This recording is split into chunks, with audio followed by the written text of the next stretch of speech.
Hello everyone. तो हमारी watch list से एक और high growth housing finance company के क्वार्टर थ्री के रिजल्ट आ गए हैं। कंपनी का नाम है बजाज हाउसिंग फाइनेंस। तो आज इस कंपनी के क्वार्टर थ्री के रिजल्ट का एनालिसिस करेंगे एंड साथ में ये जानने की कोशिश करेंगे कि यहाँ पे ऐसा कोई अपॉर्चुनिटी बनती हुई दिखाई दे रही है या फिर नहीं दे रही है।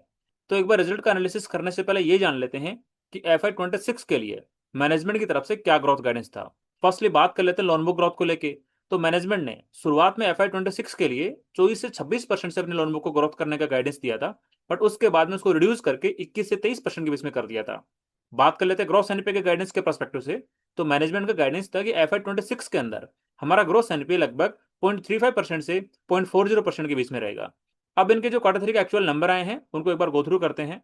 तो ये है बजाज हाउसिंग फाइनेंस के क्वार्टर थ्री के नंबर्स। फर्स्टली बात कर लेते हैं लोन बुक ग्रोथ के बारे में।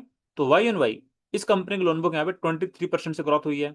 बात कर लेते हैं प्रॉफिटेबिलिटी के पर्सपेक्टिव से। तो वाई एन वाई इस कंपनी का प्रॉफिट यहाँ पे लगभग 21% से ग्रोथ हुआ है। एंड बात कर ले एसेट क्वालिटी के पर्सपेक्टिव से, तो इनका ग्रोथ एनपीए 0.27% रिपोर्ट हुआ है क्वार्टर थ्री के अंदर। मतलब जो मैनेजमेंट का गाइडेंस था FY 26 के लिए लोन बुक ग्रोथ को लेके, उसको यहाँ पे अचीव किया है। एंड साथ में जो एसेट क्वालिटी का गाइडेंस था उसको भी यहाँ पे अचीव करते हुए दिखाई दे रहे हैं। अब एक बार लोन बुक के बारे में थोड़ा डिटेल में डिस्कस कर लेते हैं। जैसे आप लोगों को पता होगा, Bajaj housing finance prime customers को होम लोन देती है। तो इसकी टोटल बुक के अंदर होम लोन अराउंड 55% के आसपास में कंट्रीब्यूट करता है। एंड बात करें लोन अगेंस्ट प्रॉपर्टी के बारे में, तो लगभग 11% कंट्रीब्यूट करता है। एंड जो लीज रेंटल डिस्काउंटिंग वाला पार्ट है वो टोटल लोन बुक का 22% के आसपास में है। एंड जो डेवलपर फाइनेंसिंग करता है वो टोटल लोन बुक का लगभग 12% के आसपास में है। एंड जैसे हमने डिस्कस किया, इसके जो टोटल लोन बुक है वाई एन वाई 23% से ग्रोथ करी है। अब एक बार सेगमेंट वाइज इनकी लोन बुक किस तरह से ग्रोथ हुई उसके बारे में डिस्कस कर लेते हैं। इनका home loan Y on Y 18% से ग्रोथ किया है। लोन अगेंस्ट प्रॉपर्टी यहाँ पे 32% से ग्रोथ किया है। लीज रेंटल डिस्काउंटिंग यहाँ पे 39% से ग्रोथ किया है। एंड डेवलपर फाइनेंस यहाँ पे 18% से ग्रोथ किया है। मतलब जो लीज रेंटल डिस्काउंटिंग वाला सेगमेंट है वहाँ पे हाईएस्ट रेट से ग्रोथ करता हुआ दिखाई दे रहा है। एंड बात कर लेते हैं फ्रेश डिसबर्समेंट के बारे में। तो वाई एन वाई इस हाउसिंग फाइनेंस कंपनी का फ्रेश डिसबर्समेंट यहाँ पे 32% से ग्रोथ हुआ है, जो यहाँ पे अच्छा इंडिकेशन दे रहा है कि there is possibility upcoming quarter के अंदर इनका लोन बुक यहाँ पे अच्छे से ग्रोथ हो सकती है। अब एक बार बजाज हाउसिंग फाइनेंस का जो लोन पे यील्ड है और जो इनका स्प्रेड बनता है उसके बारे में डिस्कस करते हैं। तो कंपनी ने यहाँ पे साफ साफ मेंशन किया है जो इनका कॉस्ट ऑफ फंड है करंटली 7.30% के आसपास में है। एंड क्वार्टर टू FY 26 के अंदर इनका कॉस्ट ऑफ फंड यहाँ पे 7.40% था। मतलब क्यू ऑन क्यू इनका कॉस्ट ऑफ फंड यहाँ पे लगभग 10 बेसिस पॉइंट से इंप्रूव हुआ है। बात कर लेते हैं इनके स्प्रेड के बारे में। तो इनका स्प्रेड यहाँ पे लगभग 1.8% के आसपास में दिखाई दे रहा है।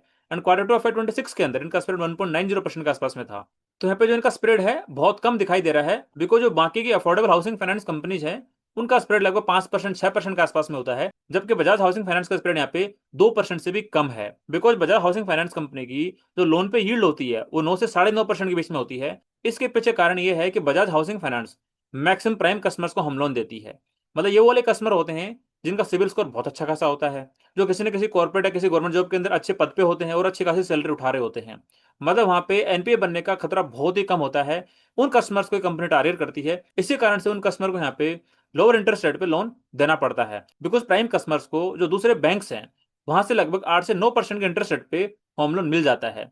इसलिए यहाँ पे बजाज हाउसिंग फाइनेंस को उन बैंक से यहाँ पे कम्पीट करना पड़ता है और यहाँ पे लोन पे कम इंटरेस्ट चार्ज करना पड़ता है, जिसकी वजह से ओवरऑल की जो लोन पे यील्ड होती है वो रिड्यूस हो जाती है, जिसके कारण से जो इनका स्प्रेड है यहाँ पे कम दिखाई देता है। एंड यही सबसे बड़ा रीजन है जो इनका स्प्रेड है इतना कम है, उसकी वजह से इनका रिटर्न ऑन एसेट भी अच्छा नहीं बन पाता है। एंड साथ में इनकी रिटर्न ऑन इक्विटी भी अच्छे से नहीं बन पाती है। अब एक बार एसेट क्वालिटी के बारे में डिटेल में डिस्कस कर लेते हैं। क्वार्टर टू FY 26 के अंदर इसका जो ग्रोस एनपी था 0.26% के आसपास में था।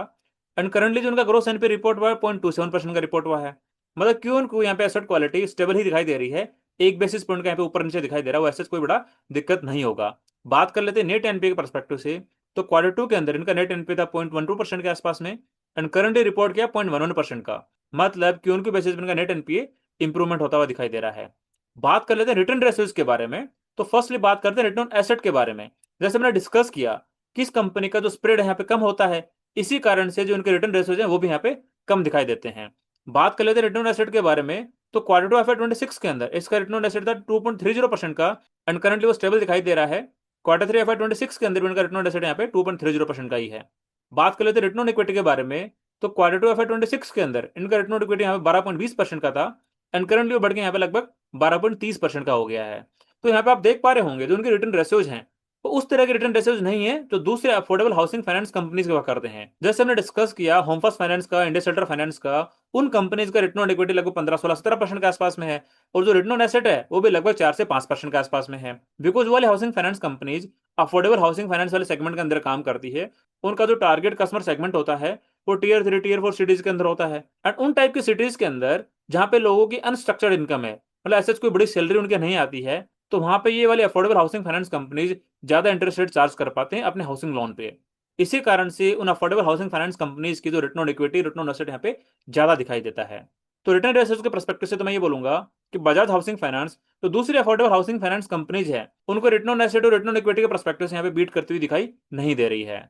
अब एक बार जो मैनेजमेंट का गाइडेंस है मीडियम टर्म का, उसके बारे में डिस्कस कर लेते हैं। ऑल्दो FY26 के लिए इन लोगों ने गाइडेंस घटा दिया था, बट जो मीडियम टर्म का गाइडेंस है FY27 FY28 का, उसके बारे में डिस्कस कर लेते हैं।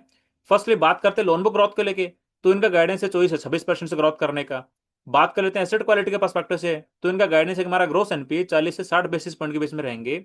मतलब हमारे ग्रोस एनपी यहाँ पे 0.40% से 0.60% के बीच में रहेंगे। बात कर लेते हैं रिटर्न ऑन एसेट के पर्सपेक्टिव से, तो इनका गाइडेंस है कि मीडियम टर्म के अंदर हमारा रिटर्न ऑन एसेट यहाँ पे 2% से 2.25% के बीच में रहेगा। बात कर लेते हैं रिटर्न ऑन इक्विटी के पर्सपेक्टिव से, तो इनका गाइडेंस है कि मीडियम टर्म के अंदर हमारा रिटर्न ऑन इक्विटी यहाँ पे 13 से 15% के बीच में आएगा। एंड रिटर्न ऑन इक्विटी के पर्सपेक्टिव से तो मेरा पॉइंट ऑफ व्यू है कि 15% के आसपास का रिटर्न ऑन इक्विटी अचीव करने के लिए इनको जो अपना स्प्रेड है उसको यहाँ पे इंप्रूव करना पड़ेगा, और उसके लिए इनको अफोर्डेबल हाउसिंग फाइनेंस वाले सेगमेंट के अंदर आना पड़ेगा।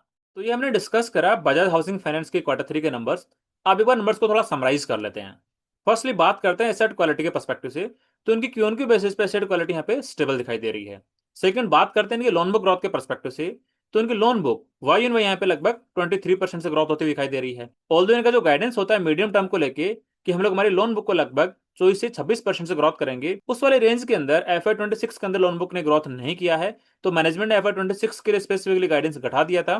बट अपकमिंग ईयर्स के लिए मीडियम टर्म के लिए मैनेजमेंट का गाइडेंस यहाँ पे 24 से 26% का इंटैक्ट है। एंड बात कर लेते हैं वैल्यूएशन के पर्सपेक्टिव से, तो बजाज हाउसिंग फाइनेंस का स्टॉक करंट लगभग 3.5 के प्राइस टू बुक रेशियो पे ट्रेड कर रहा है, बट रिटर्न रेशियोज के पर्सपेक्टिव से ये वाली कंपनी यहाँ पे अच्छे से परफॉर्म नहीं कर पा रही है।